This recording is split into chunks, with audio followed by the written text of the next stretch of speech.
서초, 개포 1만 가구 들었습니다. 강남 전세 하반기 노려라 라는 기사 제목이 나왔죠. 제가 가장 싫어하는 기사들 중에 하나죠.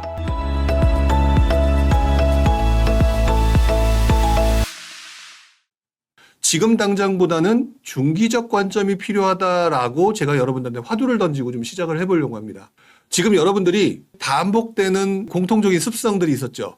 평상시에는 관심이 떨어지다가 분위기가 달라졌다라고 했을 때 갑자기 조급해지면서 행동이 빨라지는 것들. 이 조급함과 관련된 부분에 대해서 태클을 걸고 시작을 하려고 합니다. 자, 그래서 뭐라고 표현했느냐?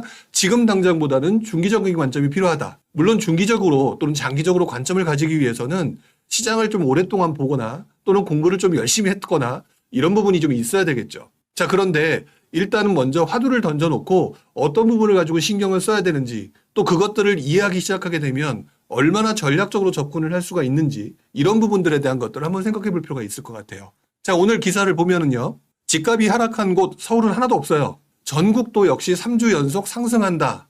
지난 6개월 동안 분위기가 엄청나게 바뀌기 시작하면서 지금은 다 오르고 있다라는 느낌을 주게끔 하는 기사고요. 서울 아파트 거래 2년 만에 월 4,000건 회복. 지난번에도 얘기를 했지만 평균을 냈을 때는 약 한 6,000건 정도 된다라고 말씀을 드렸습니다. 그러니까 잘 될 때는 한 10,000건 정도 될 거고요. 못 될 때는 한 2, 3천 정도 되는 상황에서 4,000건 됐으니까 사실 엄청나게 거래가 잘 된다라기 보는 상황은 아니지만 이전의 거래가 몇백 건 되던 수준이었으니까 4,000건이라고 하는 부분은 확실히 회복됐다라고 말씀을 드릴 수가 있는 거겠죠. 자, 이런 상황에서 역전세란 얘기 지난달, 지지난달 여러 번 얘기를 했었습니다. 자, 그런데 기사에서 이제 또 반대되는 얘기가 나오기 시작합니다. 역전세란 패닉은커녕 갭투자의 성지 화성에서 연이은 전세 최고가. 솔직히 이런 기사 보게 되면 저는 좀 화가 나요.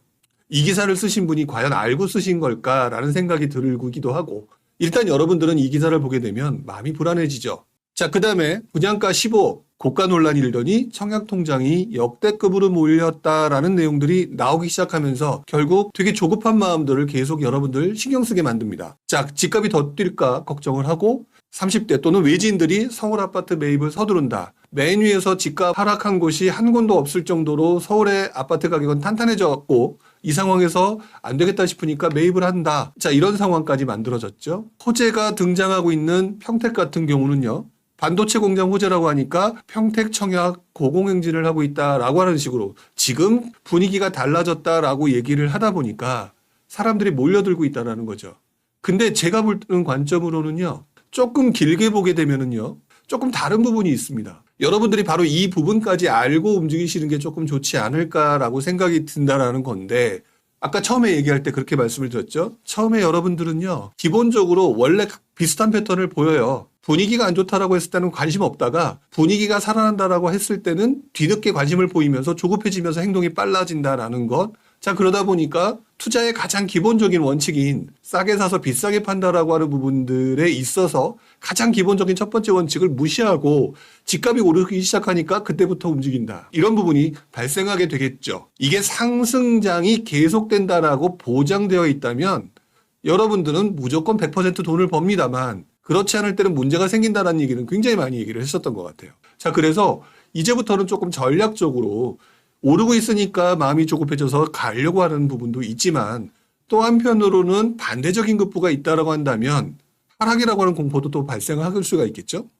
그 부분을 어떻게 생각하고 접근해야 될까? 전략적으로 이 두 가지를 어떻게 믹스해서 나는 투자자로서 또는 집을 구입하는 초보자로서 어떤 식으로 접근해야 될까라고 하는 부분들을 생각하는 게 발전된 모습이라고 말씀을 드릴 수가 있는 거겠죠. 이 부분을 생각하고 여러분들이 신문기사를 조금 봐야 되겠다. 자, 그러면 한번 다음 기사를 한번 보도록 하겠습니다. 그때는 비쌌고 지금은 싸다. 애물단지 미분양 줄줄이 완판이라는 말이 나오죠. 자, 이 말은 무슨 말일까 한번 생각을 해보게 되면요. 여러분들은요. 싸다 비싸다의 기준을 갖기 이전에 분위기 위에 휩쓸린다는 얘기가 될 수 있고요. 이 말을 또 바꿔서 얘기하게 되면 어떤 특정 아파트로 돈을 번다라고 하는 부분은요. 어느 순간에는 분위기에 휩쓸려서 몰려들어서 완판되면서 돈을 벌 수가 있고 어떤 때는 분위기에 휩쓸리지 않고 상황이 안 좋아지면서 그것을 샀을 때 또는 그것을 사지 않았을 때 아무도 안 오니까 수익을 벌 수 없다. 즉 상황에 따라서 달라진다라고 하는 부분이 여기서 나타나는 부분이기도 합니다. 지금 현재 비싸다라고 말했던 작년 연말 작년쯤에 비싸다라고 얘기했던 평촌 지역 같은 경우도 지금은 거의 다 완판됐죠? 완판이 다 됐나 모르겠네요. 자, 이게 뭐냐. 그때는 비쌌고 분위기가 휩쓸리니까 여러분들이 아무것도 안 했고 지금은 분위기가 살아나니까 들어간다. 그러면은 상식적으로 그때 들어갔어야 되는 게 맞는 건데 막상 여러분들은 본능적으로 그때 들어가지 못한다라는 얘기가 될 것 같아요. 자, 그런 상황에서 지금 예전과 다른 모습이 나타나고 있습니다. 제가 지난번에 딱 한 번 언급을 했었던 것 같은데 규모별 청약 경쟁이 60평방미터 이하가 최고다라는 얘기가 나오고요. 밑에 보게 되면 아파트는 무조건 클수록 좋은 것 아닐까요? 라고 하는 부분에 대해서 반전 결과가 나왔다. 위에 있는 기사와 약간 비슷한 내용이 나오고 있습니다. 최근 들어서 급격히 늘어나고 있는 내용이죠. 그 밑에 보게 되면은요, 서울 소형 아파트 매매값, 전세값 차 2년 만에 최소라고 얘기 나오고요. 대형 아파트보다는 소형, 매매가 하락폭 크고 회복이 더디다. 이런 기사가 나오면서 여러분들을 헷갈리게 하고 있는 부분이 있습니다. 자, 그런데 여기서 여러분들한테 꼭 드리고 싶은 말씀 중에 하나가 여러분들이 돈이 있고요. 여러분들이 상승한다는 믿음이 확실하다라고 했을 때 여러분들은 마음에 드는 것을 사려고 할 겁니다. 소형, 중형, 대형 아파트 중에서. 자, 그렇다면 한번 질문 던져볼까요? 여러분들이 지금 아무런 문제 없이 여유가 있어서 서울 아파트를 사야 된다라고 하게 되면 소형, 중형, 대형 아파트 중에 무엇을 사시겠습니까? 올려보시기 바랍니다. 이게 대다수 대중의 일반적인 심리일 테니까요. 자, 지금 대부분 대형, 물론 일부 다른 분들도 있으시겠죠. 무슨 말을 드리고 싶은 거냐? 기본적으로 여러분들은 본능을 따라 움직인다라고 얘기를 했단 말이죠. 그래서 기본적으로 여러분들은 돈이 있거나 뭐 하게 되면은 대부분 다 보면은 중형이 많고요. 그 다음에 중형일 거고요. 소형은 조금 적은 편에 속합니다. 즉 넓은 데 사고 싶어 한다는 거죠. 자, 그런데 지금 보셨던 이 기사, 두 번째 기사, 규모별 청약 경쟁률 60평방미터 이하가 최고다 라고 하는 기사는요. 여러분들이 본능에 충실하지 않은 상태에서 움직이고 있다는 얘기가 됩니다. 왜? 분위기가 달아오르는데 나는 중형 또는 대형을 사고 싶은데 자연스럽게 사기는 사야 되겠으니까 꽝 대신 닭으로 중소형으로 가고 있다. 이게 왜 이런 현상이 나타날까요? 바꿔 말하면 여러분들이 돈이 없다는 얘기가 됩니다. 그리고 이 말을 좀 더 확장시켜서 얘기를 하게 되면 여러분들이 돈이 없기 때문에 정부가 돈줄을 쥐기 시작하게 되면 여러분들의 심리는 급격히 위축될 가능성이 높다는 얘기가 되겠죠. 즉 바꿔 말하면 맨 위에 제목을 제가 써놨죠. 여전히 우리들은 힘들기 때문이다. 그래서 신기하게도 지난 20년간의 부동산 투자 역사에 의해서 여러 가지 이유는 있습니다만 그리고 지금 제가 드리려는 말씀이 100%에 해당되지는 않지만 어떤 현상이 일어나냐면요.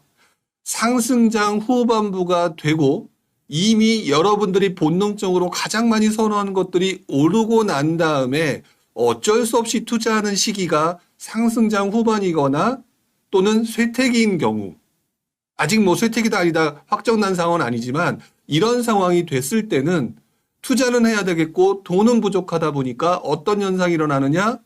내가 본능적으로 좋아하지 않았던 물건으로 넘어가게 된다는 거죠. 즉 그래서 제가 바로 이러한 현상 때문에 여러분들한테 영끌하지 말라고 오늘 제목에 올려놓은 겁니다. 왜? 상승장이 계속 버블하다가 되면은 여러분들의 투자 금액이 많아지기 때문에 금리와 같은 외부 충격이 발생됐을 때는 여러분들이 힘들어지는 현상 경험했단 말이죠. 그리고 지금 다시 살아나는 상황이 발생되니까 여러분들이 딱 무슨 행동을 하느냐? 또다시 뒤처지고 싶지 않으니까 영끌이라고 하는 부분들. 그런데 지난 몇 개월 전에 1년 전에 외곽에 가서 입지 나쁜 거를 샀더니 무슨 현상이 발생됐어요? 입지 나쁜 걸 샀더니 안 팔리더라 이겁니다. 그러니까 무슨 행동을 하느냐? 서울이나 수도권에 괜찮은 곳에 들어가야겠네. 근데 비싸네. 그러니까 소형으로 간다는 거죠. 그러면서 뭐라고 얘기하시는 줄 아십니까? 그 당시 나왔던 현상 중에 가장 그것에 맞는 것들을 갖다 붙이면서 합리화를 합니다. 가장 대표적인 거 1인 가구의 증가. 1인 가구가 증가한다라고 얘기하는 부분은 사실상 맞는 얘기지만 내가 들어가거나 내가 투자로서 살려고 하는 데 있어서 그러면 아파트 안 사고요. 오피스텔이 더 싸기 때문에 오피스텔 사면 됩니다. 근데 왜 오피스텔이 안 팔리고 지금 소형 아파트가 팔리고 있는 걸까요? 역시 입지가 좋은 대체재가 아닌 주력재 상품이 낫다라고 하는 생각이 먼저 있어서 투자로서 도움이 될 거라고 생각하는 게 강한 거지 1인 가구가 먼저는 아닐 거라는 거죠. 자, 이런 것들이 지금 현재 되게 힘든 상황이다. 결국에는 지금 저도 솔직히 모르겠어요. 앞으로 상승의 가능성이 60대 40으로 조금 더 높다라고 얼마 전에 얘기한 것 같아요. 맨 처음에는 55대 45로 얘기했다가 60대 40으로 상승의 가능성이 조금 더 높아졌습니다. 라고 얘기하지만 외부 변수가 어떻게 될지 모르니까 어떻게 될지 모른다는 거죠. 자, 그런데 이럴 때일수록 여러분들이 무엇을 보셔야 되냐면요. 지난 몇 년간 또는 굉장히 오랜 기간 동안 여러분이 스스로 겪었던 단타 투자라고 하는 부분들을 이제는 슬그머니 버리셔야 될 때가 된 것 같습니다. 왜? 단타는요. 무엇이라도 아무거나 속된 말로 계집이라도 샀을 때 사도 오른다라고 했을 때는 무슨 동네에 무슨 아파트를 사도 오르는 상황이었지만 지금 혼동기 같은 상황에는요. 상승의 가능성이 아무리 높다 한들 하락이라고 하는 꼬리가 몸통을 흔들게 되면 여러분들은 손해를 볼 수 있게 되겠죠. 그러면 여러분들은 어떤 것들에 대해서 대비를 해야 되느냐? 단기 투자라고 하는 부분에 이제는 적극적으로 접근하는 것이 아니라 조금 길게 보고 접근하는 게 맞다. 투자는 단기 투자만 있는 게 아니라 장기 투자 또는 중기 투자가 있기 때문에 장기도 모르잖아요. 그렇기 때문에 앞으로 나타날 현상을 이용한 중기 투자가 훨씬 더 유리해지는 시장으로 다가온다라고 생각을 해야 하는 게 맞다는 것이죠. 그런 상황에서 이 기사를 보게 되면은요. 자, 여러분들 서초, 개포 1만 가구 들어선다. 강남 전세 하반기 노려라 라는 기사 제목이 나왔죠. 제가 가장 싫어하는 기사들 중에 하나죠. 단기적인 현상만 노리고 들어가는 것.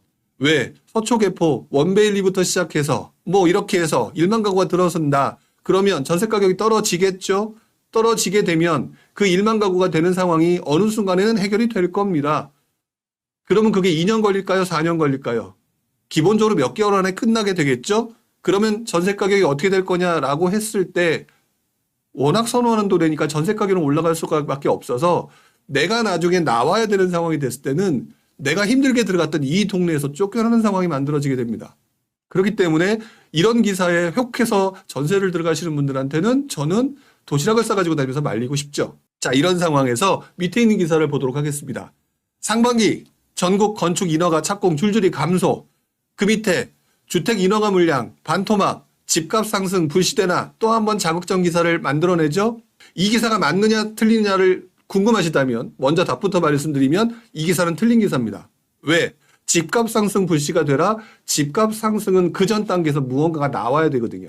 다음 기사를 보게 되면은요. 인허가 착공 분양 물량도 2, 3년 뒤 공급 부족 현실화되나 그리고 아파트 착공 반토막 3년 후 전세난 우려라는 기사가 나오죠. 보통 이 기사가 이렇게 많이 나오는 이유는요. 매월 말일 날 국토교통부에서 미분양 현황과 인허가 착공 물량에 대해서 발표를 하게 됩니다. 자, 그러다니까 상반기에 월 상반기에 바로 이런 기사가 나오게 되는데 올 상반기에 인허가 물량이 급격히 줄어들었다. 결국 이 말은 지금 현재의 입주 물량은 현재 상황에서 영향을 미치게 됐지만 2, 3년 후에 또는 길게는 5년까지 갈 수도 있는데요. 2, 3년에서 5년 후에 입주 물량은 무조건 100% 감소란 얘기가 되죠. 그렇다면 빠르면 2, 3년에서 길게는 5년 사이에 공급 물량이 줄어든다는 얘기고요. 줄어들 때 나타나는 현상은 가격의 상승인데 가격의 상승을 여러분들은 원하는 대로 받아들이게 되죠. 왜? 공급이 줄어드니까 가격이 오른다. 자, 그래서 아까 말씀드렸던 가운데 있었던 거 주택 인허가 물량, 착공 물량, 반토막이 나서 집값 상승의 불씨 튈라라고 얘기를 하고 있지만 사실상 좀 더 먼저 나타나는 현상은 맨 아래 기사 아파트 착공 물량이 반토막이 났을 때 또는 인허가 물량이 반토막이 났을 때 전세난부터 나타날 가능성이 높다는 거죠. 왜? 공급이 부족하기 때문에 가격이 상승할 수도 있겠지만 만약 그 시점이 하락기랑 맞물리게 되면은 어차피 집을 안 삽니다. 그러면 얘네들이 전세로 들어가기 때문에 결국 전세 가격은 오르게 되는데요.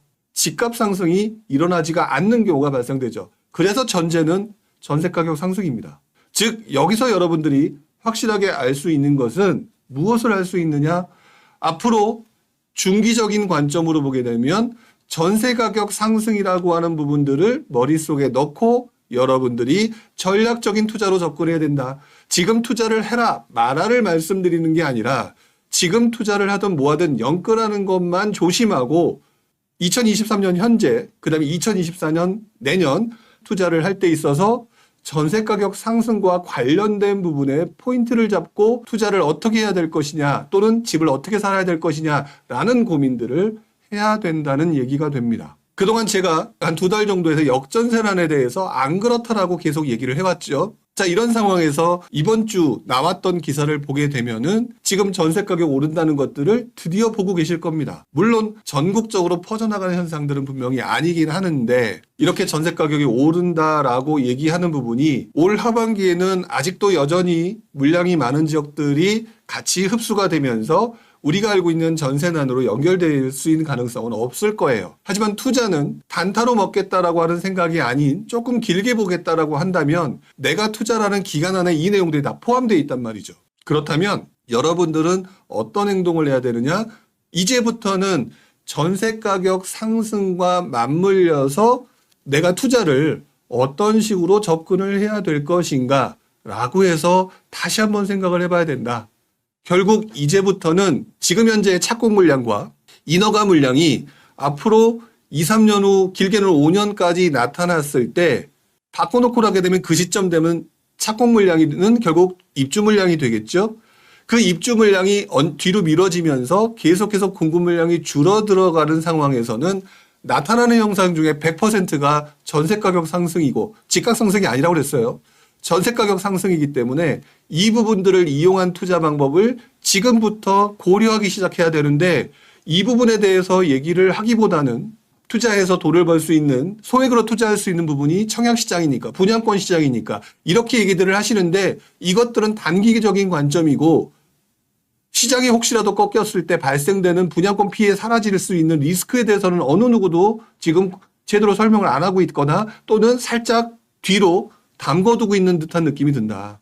확률 게임을 하게 되면 이렇게 앞으로 몇 년 후에 불확실성이 있는 것들에 대해서 고민하기보다는 확실하게 나타날 현상들을 가지고 그것들을 투자를 해야 되고 아직 아무도 관심을 갖고 있지 않을 때 그 방법에서 먼저 들어가야 된다라고 하는 부분들은 싸게 사서 비싸게 팔아야 된다는 대원칙에 포함될 수밖에 없겠죠. 자, 그 상황에서 나타났던 과거의 사례를 한 번 더 말씀을 좀 드려보도록 하겠습니다. 자, 그리고 난 다음에 오늘 나머지 시간 여러분들의 질의응답을 받고 얘기를 해야 되겠죠. 자, 지금 제가 보여드린 기사는요. 2008년도부터 2013년도까지의 모습입니다. 2023년 현재 그리고 좀 전에 봤던 기사를 보게 되면 인허가 물량, 착공 물량 급감이라고 하는 분명의 기사를 보셨죠. 자, 그런데 똑같은 상황이 언제 일어났느냐? 2008년 10월입니다. 물론 그전에도 살짝 있었지만 공식적으로 노골적으로 사람들한테 느낌이 오기 시작했던 것은 바로 이때였죠. 주택 착공 면적 절반 이상 줄었다. 2008년 10월 달. 그래서 이때 이 말이 나오자마자 이 당시에 전문가들이 무슨 얘기했는 줄 아십니까? 상승장의 후반부였죠.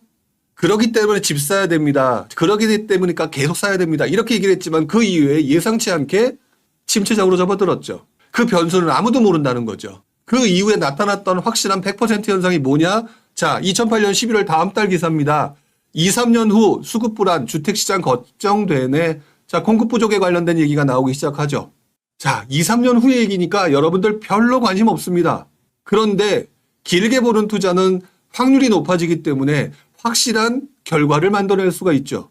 자, 그랬을 때 보게 되면 결국 공급 물량이 줄어든다는 얘기고요. 공급 물량이 줄어든다는 얘기에서 나타나는 현상들은 기본적으로 제가 지금 막 뭐라고 그랬냐면 전세 가격 상승이 100% 나타나게 된다라고 얘기를 했죠. 자, 밑으로 보겠습니다. 1년이 지났습니다. 2009년 7월 달 기사. 상반기 주택 인허가 10만 채도 안 됩니다. 작년보다 25%나 줄었습니다. 또 줄었죠. 1년이란 구간이 또 줄었습니다. 1년이 또 지난 2010년 기사를 보게 됩니다. 주택건설 인허가 물량 급감. 내년도 아파트값 상세 타나. 좀 전에 보셨던 집값 상승하나 라는 기사와 또 동일한 기사가 이때 보여지죠. 근데 이때도 어떤 현상이 나타났느냐? 집값은 하락했습니다. 근데 확실하게 나타났던 것은 전세 가격의 상승이었죠. 자, 이러면서 2011년 다음해로 넘어옵니다. 이제는 집 가격이 오르지 않는다라는 생각들이 2010년, 2011년 2년이나 경과하면서 많은 사람들이 느끼기 시작했죠. 이 상황에 공급까지 부족하고 집은 사기 싫으니까 전세 가격의 상승폭은 더욱 급속도로 늘어나게 됩니다. 이게 2011년의 모습이고요. 2012년의 모습, 입주 물량이 최저치라고 나오는데 9년 이내, 그 당시를 기준으로 했을 때 9년 이내 최대치라고 얘기를 하고 있죠. 그럴 만도 하죠. 자, 왜? 2007년 이후 규제가 강화되면서 입주 물량이 줄어들기 시작했고 시장이 침체가 오니까 더욱더 입주 물량이 줄어들어가니까 결국 그 물량들이 나올 게 없으니까 이런 상황이 됐고요.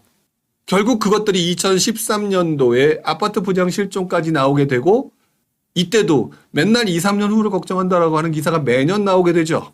하지만 집값의 상승은 2013년, 14년도에 정부의 부동산 대책이 집을 사세요라고 하는 대책이 노골적으로 나오고 난 다음에 집값 상승이 시작됩니다. 하지만 그 이전 단계에서는 무엇이 먼저였느냐? 전세 가격 상승이 먼저였다라는 것이죠.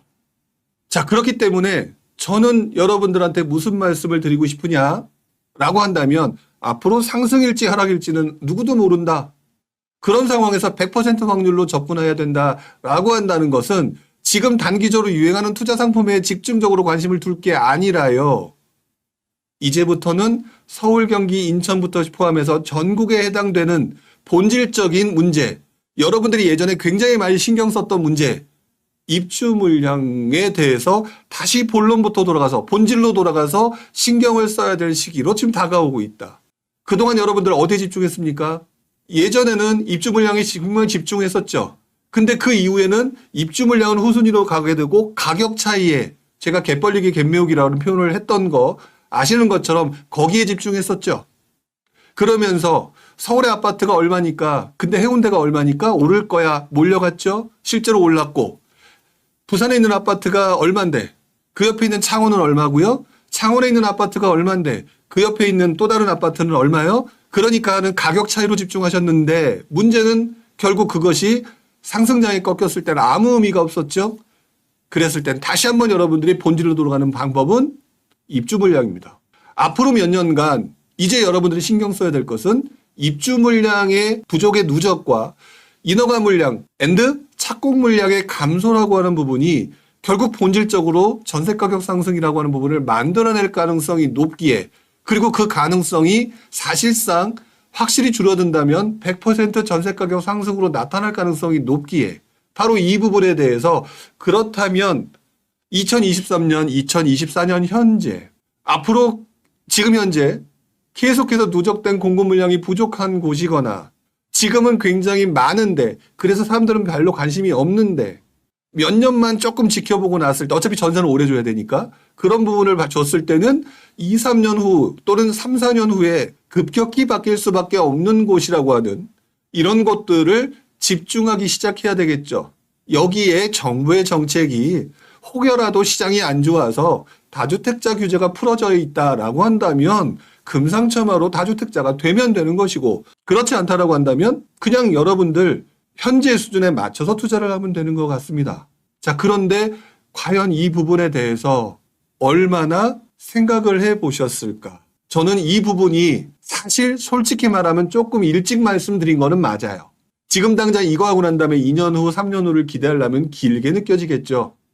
그런데 투자해서 돈을 버는 시기는 내가 노력한다고 돈을 버는 게 아니라 내가 노력하는 가운데에서 시장의 분위기가 매칭이 됐을 때 큰 돈이 벌어지는 구조가 돼 있는 게 사실입니다. 그렇기 때문에 여러분들은 지금 오늘 제가 드리는 말씀이 어려우실지는 잘 모르겠어요. 근데 어렵다고 생각하기 전에 본질이라고 하는 부분은 결국 수요와 공급이라고 하는 부분, 그리고 매매 가격과 전세 가격 중에서 시장이 나쁘면 매매 가격이 안 오를 수도 있지만 거주는 해야 되기 때문에 결국에는 물량의 감소는 전세 가격의 상승이라는 100%의 확률을 조금 더 집중해야 되고 빨리 보자라는 거죠. 실제로 이 시기, 지금 보셨던 바로 이 시기, 2008년부터 2013년까지 여기 보게 되면 기사가 나오잖아요. 이때 전세가율을 제가 대충 찝어서 한번 말씀을 드립니다. 자, 2008년 당시는 그 전장에서 더 많이 올랐죠. 그래서 서울 같은 경우는요, 매매가 대비 전세가 비율이 40%가 안 됐던 시절입니다. 지금도 한 40% 정도 된다고 얘기를 하죠. 그래서 여러분들 갭 투자나 이런 것들에 대해서 굉장히 고민들 많이 하시지 않습니까? 야, 이렇게 많이 벌어졌는데 투자 비용이 늘어나니 이게 할 수 있을까? 하지만 이러한 생각도 바로 이 당시 2008년, 2009년에 여러분들의 선배는 똑같이 생각을 했었습니다. 하지만 결국에는 본질 가치가 바뀌지 않는 이상 전세 가격은 올랐고요. 2010년도에 60%를 돌파를 합니다. 평균적인 거를 얘기를 하는 거예요. 그 다음에 2012년도, 13년도에 80%를 도달합니다. 서울과 수도권 지역의 80%가 넘었다. 그러니 어떤 특정 지역은 또 90%가 넘는 상황이 만들어졌죠.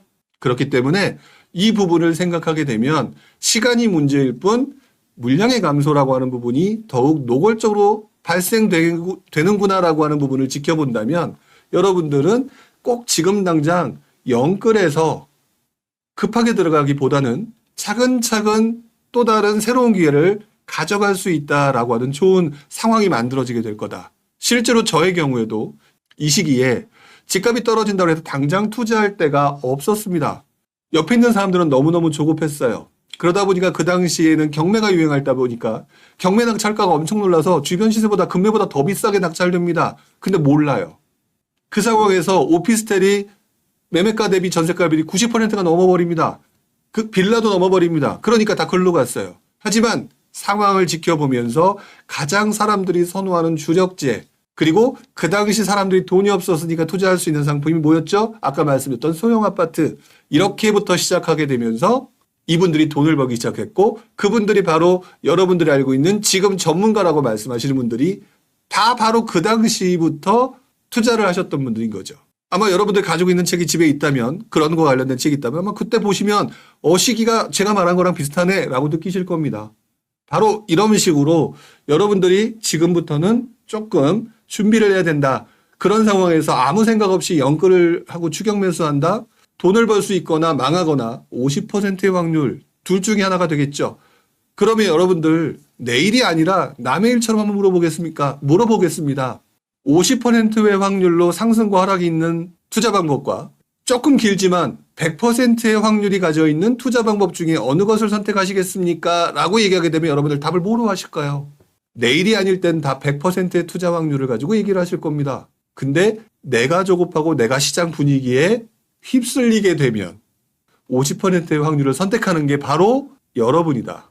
이렇게 해서 제가 오늘 드리고 싶은 말씀을 다 드렸습니다. 영끌 추격 매수, 제가 지금 그랬죠? 집을 살 거냐 말 거냐 사도 되는 시기라고 저는 생각을 합니다. 자, 그런데 사는 건 좋은데 지금 사고자 하는 여러분들의 자세가 본질을 이해하고 투자를 하는 자세라기보다는 추격 매수의 자세로 가고 있다? 여기다 또 심각하게 영끌로 가고 있다? 글쎄요. 상승과 하락의 50과 50의 확률을 가지고 여러분들이 들어갔을 때 반은 죽고 반은 살겠죠? 자, 그럴 때 100% 확률을 기다리고 시간을 느긋하게 쳐다보고 있는 사람한테는 그 50%의 하락 확률로 무너지신 분의 물건들은 더 싸게 살 수 있는 기회가 돼버리게 됩니다. 그래서 전세 가격의 상승을 기다리다가도 갑자기 급매물이 나타나면 또 한 번 살 수 있는 또 기회가 오게 되죠. 이게 제가 경험했던 2010년부터 2014년까지의 모습입니다. 자, 그러니까 여러분들은 기회라고 하는 것들은 반복된다라는 것들을 꼭 기억을 해주셨으면 좋겠어요.